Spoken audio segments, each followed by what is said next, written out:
हम आपको निवेदन ये करना चाहते हैं कि कथा हमारे जीवन की कथा है।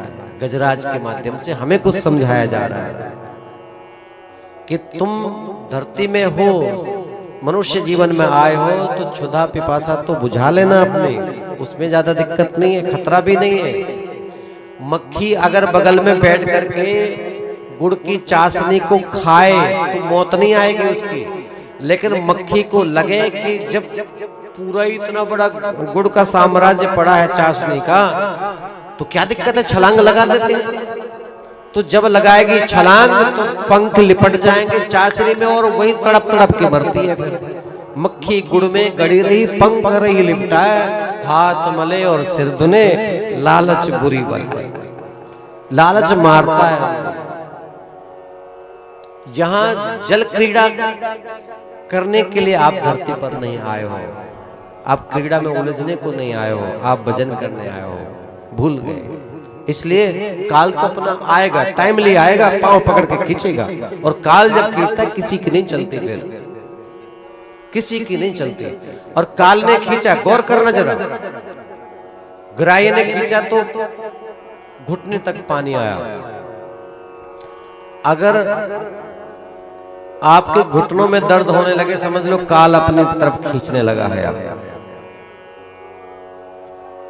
पांव घुटने डूब गए, अब ग्राही ने और खींचा, कमर तक पानी आया, कमर में दर्द होने लगा, मतलब काल अपनी ओर खींच रहा है, उसकी ताकत लगी हुई है, कमर डूब गई गजराज के।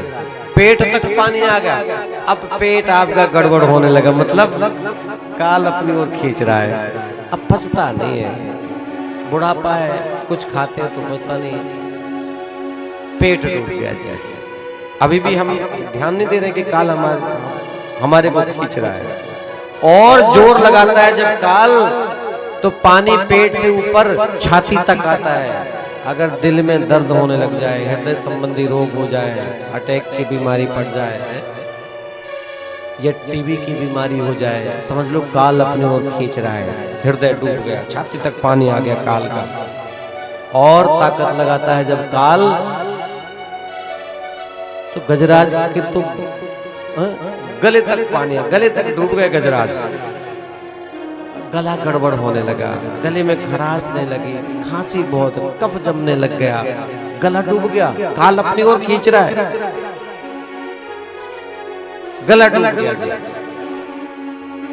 और जब काल अपनी ओर खींचता है, ग्राही ने फिर खींचा तो मुंह तक पानी आ गया है, मुंह डूबने को है, अब सूंड ऊपर उठा लिए, अब कुछ थोड़ा सा ही बचा है बस, समझिए।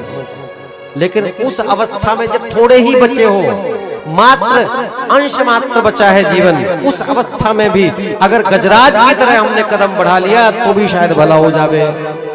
अब अंश मात्र ही गजराज बचे हैं, लेकिन विचार करने लगे, ऐसे बहता हुआ एक कमल का, एक कमल पुष्प है, उसको उठाया सूंड से, आसमान की ओर उछाल करके उस हरि को पुकारा, हे हरि, अगर आखिरी श्वास है तो तेरे चरणों में अर्पण हो जाता हूं, ये श्वास तुझे चढ़ाता हूं, या तू बचा ले या तू मार, मर्जी तेरी। आपको निवेदन, मैं कथा आपकी भाषा में समझा रहा हूं, ऐसा कैसा ही नहीं लिखा है, लेकिन समझाना मुझे इसलिए पड़ रहा है क्योंकि सभी संसारी लोग हैं, संसार की भाषा में तो समझेंगे, वेद भाषा में, संस्कृत की भाषा में कैसे समझेंगे।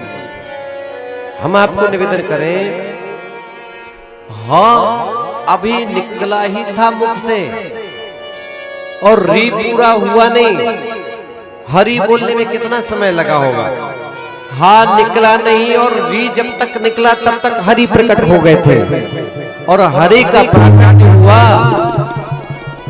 अंश मात्र ही जीवन बचा था, और उतने में भी अगर हरि को समर्पित आप हो गए तो भी हरि मेहरबान है, अहेतु की अकारण कृपा करते हैं। काबिल नहीं हो आप, लेकिन फिर भी वो आप पर कृपावान होते हैं। इसलिए हम आपको निवेदन करना चाहते हैं कि कुछ भी आप भूल जाना, स्वयं अपना आपा भूल जाओ तो भूल जाना, हरि को न भूलो।